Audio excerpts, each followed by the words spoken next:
ጤና ይስጥልን የኢትዮ ፎከስ ተከታዮች እንደምን ቆያችሁ። ዛሬ በአፍሪካ ህብረት አዳራሾች ውስጥ የሚውጠነጠኑ ዲፕሎማሲያዊ እንቅስቃሴዎችንና የሀገራችንን የህልውና ጉዳይ ይዘንላችሁ ቀርበናል።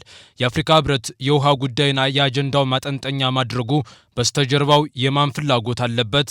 ግብጽ በህብረቱ መድረክ በኩል የራሷን የውሃ ፍላጎት ለማስጠበቅና ጫና ለመፍጠር እየተንቀሳቀሰች ይሆን ወይንስ ህብረቱ የአህጉሪቱን የውሃ ፍትሃዊ አጠቃቀም ወደ አዲስ ምዕራፍ ለማሸጋገር እየሞከረ ነው? በዛሬው ቆይታችን የግብጽ የዲፕሎማሲ አካሄድና በህብረቱ ላይ ያለው ተጽዕኖ፣ የኢትዮጵያ አቋምና የታላቁ ህዳሴ ግድብ ድርድር አሁናዊ ሁኔታ እና የአፍሪካ ህብረት ገለልተኝነትን የሚፈትኑ ነጥቦችን በጥልቀት እንመረምራለን።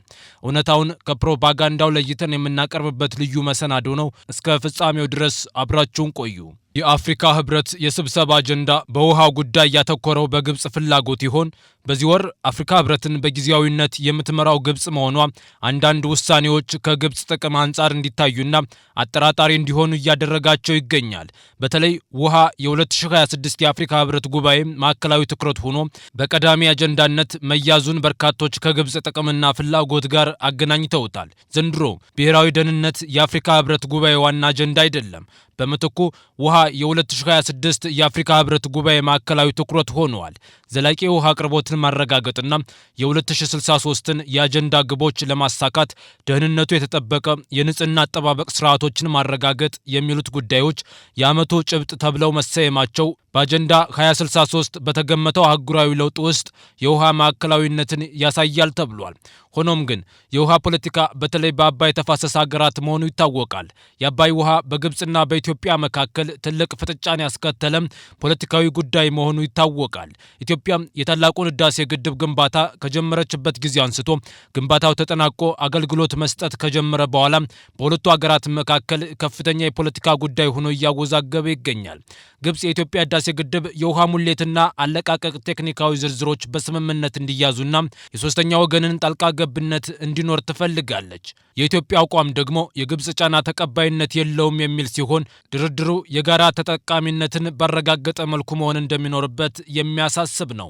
የኢትዮጵያ ህዳሴ ግድብ ተጠናቆ አገልግሎት መስጠት ከጀመረ በኋላም ግብጽ በድጋሜ ድርድር እንዲካሄድ የጠየቀችበት በምትገኝበት ወቅት የአፍሪካ ህብረት 39ኛውን ጉባኤ የውሃን ጉዳይ መሪ የትኩረት አጀንዳው አድርጎ ማቅረቡ ግብጽ ጥቅሟን እንድታስከብር ይረዳታል የሚል ስጋት ፈጥሯል።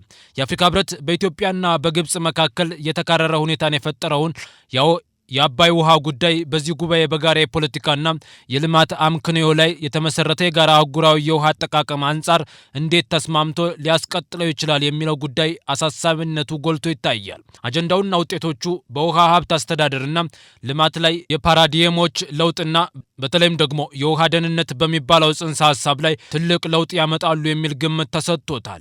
እንዲህ አይነቱ ለውጥ ለአባይ ሀገራት የውሃ ፖሊሲዎች፣ ለሀብት አስተዳደርና ልማት፣ ለአፍሪካ በውሃ ደህንነት ላይ ያላትን የጋራ አቋምና በተለይም በውሃ ዘርፍ የፋይናንስና ኢንቨስትመንት ገጽታ ላይ ከፍተኛ አንደምታ ሊኖረው ይችላል። የ2026 የአፍሪካ ህብረት መሪ ቃል ዘላቂ የውሃ አቅርቦትን ማረጋገጥና የ2063 አጀንዳ ግቦችን ለማሳካት ደህንነቱ የተጠበቀ የንጽህና አጠባበቅ ስርዓቶችን ማረጋገጥ ባለፈው ዓመት በተካሄደው 38ኛው የህብረቱ ጉባኤ ስብሰባ ላይ ጸድቋል። ይህም ከ2025ቱ ጉባኤ ቁልፍ ውጤቶች አንዱ ነበር። ከአፍሪካ ህብረት እይታ አንጻር መሪ ቃሉ የተመረጠው የውሃ ደህንነትን ማሳካት በ2063 አጀንዳ ስር የአፍሪካን ምቾቶች ለማሳካት አስፈላጊ እንደሆነ ስለሚታሰብ ነው። አጀንዳው የተለየ ጭብጥ ያለው ቢመስልም በ2063 ለማሳካት ለታቀደው ዓላማ ወሳኝ ጉዳይ ነው ተብሏል። ውሃ በቀጥታም ሆነ በተዘዋዋሪ የአጀንዳውን ሁሉንም ግቦችና ቅድሚያ የሚሰጣቸውን ነገሮች እውን ለማድረግ አስተዋጽኦ ያደርጋል። ሌሎችም የአፍሪካ ህብረት ተነሳሽነቶችን ያሟላል። በተለይም ደግሞ ለአካባቢ ተስማሚና ለአየር ንብረት የማይበገር ኢኮኖሚና ማህበረሰቦች መገንባትን ከሚያጎላው ግብ ጋር ይጣጣማል። በውሃ ላይ ያለው ትኩረት የአፍሪካ ህብረትን ጭብጥ ከዘላቂ የልማት ግቦች ጋር ለማጣጣም እድል ይሰጣል። በተለይም በንጹህ የመጠጥ ውሃና በንጽህና አጠባበቅ ላይ ከተቀመጠው ግብ ጋር አብሮ የሚሄድ መሆኑ ተመላክቷል። በተጨማሪም የውሃ ደህንነትን እንደ አህጉራዊ አጀንዳ በማድረግ የአፍሪካ ህብረት የ2026ቱን የተባበሩት መንግስታት የውሃ ኮንፈረንስ ሊቀርጽ እንደሚችል ተመልክቷል። በዚህ መንገድ የአፍሪካ ህብረት የ2026ቱ የውሃ ጉባኤ ውጤት ለአህጉሩ ስትራቴጂካዊ ጠቀሜታ አለው ተብሏል። ምክንያቱም የተባበሩት መንግስታት የውሃ ኮንፈረንስ ኮንፈረንስ አጀንዳውንም ሆነ ውጤቶችን በዚህ ላይ ተመስርቶ ሊቀርጽ ይችላል። ይህ ግን የአፍሪካ ህብረት በውሃ ላይ የጋራ አቋም መያዙና አባል ሀገራት በዓለም አቀፍ መድረኮች ላይ ጠባብ ብሔራዊ ጥቅሞችን ከማስቀደም ይልቅ ለጋራ አጀንዳው ተፈጻሚነት ቁርጠኛ መሆን አለመሆናቸው ላይ የተመሰረተ ነው። ይህንን ለማራመድ የ2025ቱ የአፍሪካ ህብረት ጉባኤ ኮሚሽኑን ከ2025 በኋላ በአህጉሪቱ ውስጥ ሁሉን አቀፍና የአየር ንብረት መቋቋም የሚችል የውሃ ደህንነትን በተመለከተ ስትራቴጂካዊ ማዕቀፍ የሚሰጥ የአፍሪካ የውሃ ፖሊሲ እንዲዘጋጅ ሁኔታዎችን አመቻችቷል። በአፍሪካ ህብረት የ2025 የመሪዎች ጉባኤ ውጤቶች መሰረት የአፍሪካ የውሃ ራዕይ 2026 እና ፖሊሲ የተዘጋጁት በአፍሪካ ሚኒስትሮች የውሃ ምክር ቤት ነው። በሴፕቴምበር 29 ቀን 2025 በዳካር በተካሄደው 14ኛው መደበኛ ስብሰባ አጀንዳውን ተቀብለዋል። ስለዚህ የህብረቱ ከፍተኛ የውሳኔ ሰጪ አካል የሆነው የአፍሪካ ህብረት የክልልና የመንግስት መሪዎች ጉባኤ የቀረበውን የአፍሪካ የውሃ ራዕይ 2026 እና ፖሊሲ ሊያጸድቅ ይችላል።